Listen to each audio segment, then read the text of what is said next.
আবিরের মাথায় যখন ফ্লিকারের চিন্তা ভাবনা আসে, স্নাইপিং দুইটা হাতে নিলেও নিজের মনে করে যে ফ্লিকার। জাস্ট দেখুন ওর গেম প্লেটা, তারপরে বলুন ওর গেম প্লে কেমন, ফ্লিকারের মতো নাকি আর একটু কমতি আছে।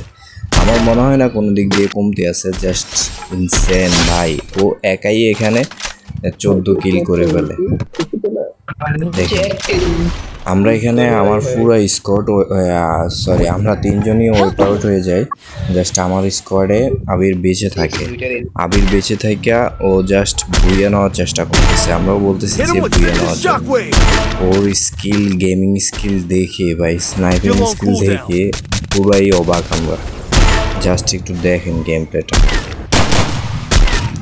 ভিডিওতে লাইক করে দিবেন এবং চ্যানেল সাবস্ক্রাইব করে দিবেন নতুন হয়ে থাকলে, আর কমেন্টে জানিয়ে যাবেন ওর গেম প্লেটা কেমন লাগছে। জাস্ট লাস্ট প্লেয়ার কিন্তু দেখে নাই আবিরকে, লাস্ট প্লেয়ারকে কীভাবে মারতে হয় জাস্ট দেখেন। কি লেভেলের হেডশট দেয়, আস্তে আস্তে নামতেছে এখানে, কিন্তু এনিমিটা দেখে নাই আবিরকে। ও মাই গড ইনসেন হেডশট ভাই।